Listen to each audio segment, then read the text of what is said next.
So it seems like I haven't done a video on the green for a long time, and truth be told, I probably haven't. I'm just trying to think back. No, haven't done anything in recent times. I've actually probably neglected this green quite a bit, and it's time to now get that, change that and do a renovation on it. You can see here, it looks a bit scabbed, it looks a bit yellow, it looks a bit unloved, and time to give it a wake up, time to give it a feed. Some of you might think I'm running a bit late with renovations, and I would have ideally liked to have gone a bit earlier, but because the weather has been cooler, spring hasn't been as sunny, everything hasn't really boomed out of spring all that quickly. So really, for me at the moment, probably still quite a good time to do it. There's been a few questions about the zoysia, and let's have a look at that now. Zoysia is going fantastically, so I've got some really good colour going on here. Awesome coverage. Yeah, nice and tight. Much nicer than the Santa Ana on the actual main green. Now keep in mind, this here has had the exact same amount of care and attention, or their lack of, as what that's had. So that should paint you a bit of a picture. So this is my patch here. The zoysia is looking really good. Plans for it now. 2 days ago, I've now taken the leap of faith. I've sprayed all this out. So this has all been sprayed out with Roundup. This trial of Tiff Eagle is now redundant. It's going. So once I'm convinced that this section here is all gone, then we'll plant out this entire strip with the zoysia. Then I've got plans going forward that I'm going to redo the whole green and potentially the surrounds. But anyway, that's for another day. Let's hook into a bit of renovating. Let's get this green right, get it as good as we can, because Christmas is just around the corner, and I know that there'll be plenty of people here that want to be having a bit of a putt on it come Christmas Day.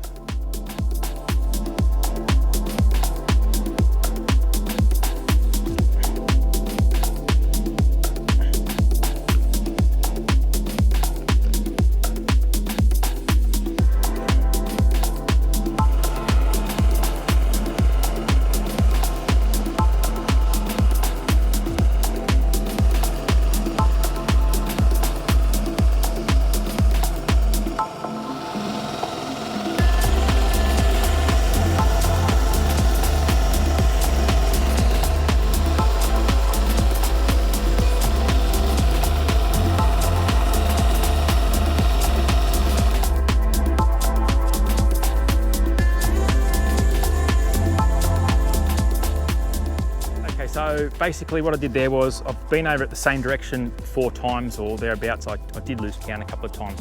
One thing I actually did forget to do was actually lower down the grooming reel. My plan was to have it engaged when I went over that. So going to chuck it on again now.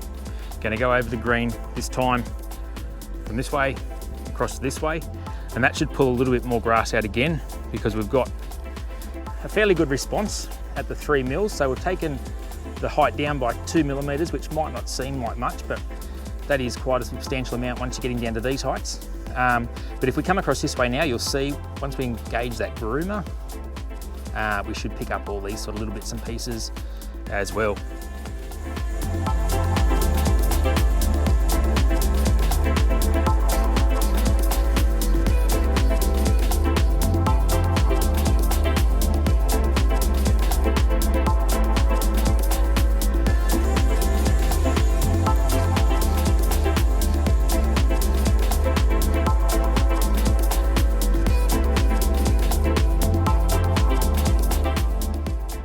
So as you can see, about probably 1/3 the way through now, and you can see the same height, but we've just lowered down the grooming reel, which is that front reel we see here, and it's probably set a little bit lower than what it would normally be now that we've got the height lower. So for general everyday grooming, it's probably not going to be as aggressive as this is set at the moment, but you can see we're doing a much better job. Here's a reasonable example here. So we're sort of right down now to where we need to sort of be. And we probably won't need to actually go any any harder than that. By the time we put a bit of fertiliser down, or I should say put a bit of top dress down, then a bit of fertiliser, should come back quite nicely. So if you're wondering why haven't I core aerated this at this stage, I don't necessarily core aerate this every year because it doesn't get a heap of traffic, it doesn't get a heap of use. It's not obviously a green that's in play day after day.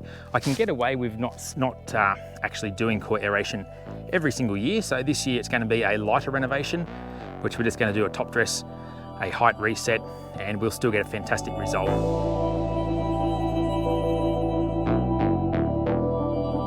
Righto, so what a difference this is now. So as you can see, we've got right down in most places and we can see some bare ground. Pretty happy with that. Nice, smooth, flat surface. So very reluctant to actually run the Scott Bonner scarifier over it. I just don't really see that it's needed. I suppose I could dive into the soil a bit deeper if I wanted to, but I really feel this will be fine. It's come up well. We have got quite a bit of grass off, and as you can see, it's all fairly straw-like. There's no real green in amongst it, so safe to say I think our short mow height reset with a heavy groom has been successful. We'll leave the green where it is for the moment. I still got to do the surrounds here. I like to do these in at the same time or in one go. So we'll move on to some different machines now. As you know, in the past I have used the 46 on the green, but in this occasion the Greensmaster, the Tyro Greensmaster 1000 has done a fantastic job. I don't need to do any more with that one for now. So we'll go a bit more traditional now. This would be a bit more applicable to your average home lawn. So obviously we're going to scarify, we're going to pull up a heap of thatch. I know this is going to pull up a heap of material. Once we break into a lot of that thatch layer and thin it out, we can come through with our little Victor Scalpy mower, cut it right down, and then behind me here, I've got the 2-banger, the Mustang 20, to help pick up all the mess, and there will be some. So yeah, let's crack on. Just want to give a massive shout out to Lachlan. He was actually kind enough to send me this rubber flap here. He was fairly keen-eyed viewer. He noticed that this machine didn't have a flap, and you know, it would certainly send grass and stuff flying and stinging you on the legs and all that sort of stuff. So cheers buddy, I really appreciate it. I chucked it on there the other day, so can't wait to try it out.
Well, I cannot believe myself exactly how much this is just dredged up. That was just going over it twice. It wasn't ridiculously low.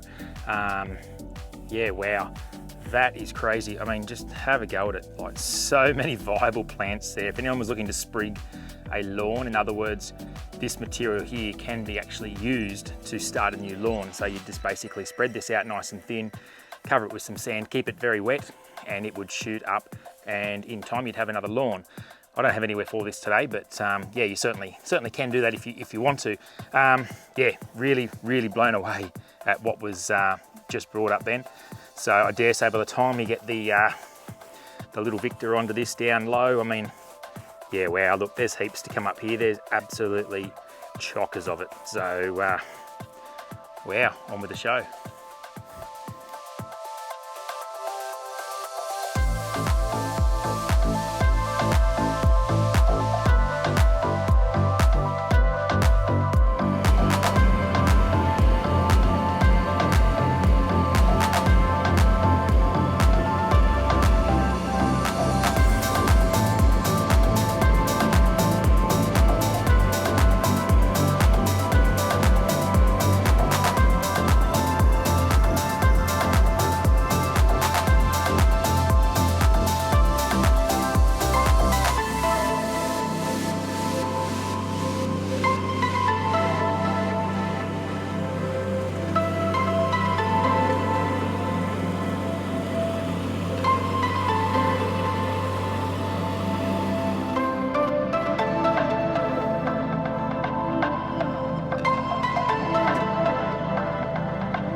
amazed at exactly how much material we just pulled out of this, and I'm really happy with the end result now. So we'll move on. This is basically all I'm after.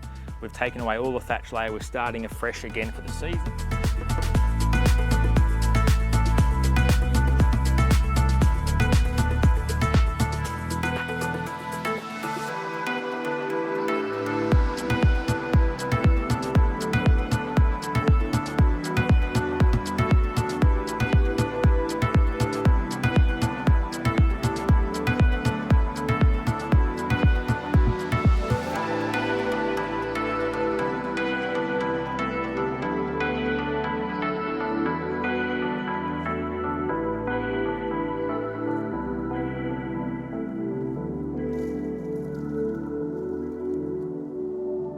I cannot believe the amount of grass that we got off one green and a surround in a 12-month period. It's just absolutely crazy. We've absolutely packed this box trailer, which is 7x5. It is chockers, it is full to the brim. Running out of light now, it's getting pretty late, so we'll leave it there. Anyway guys, have a fantastic weekend. We'll catch you next time on the Aussie Lawn.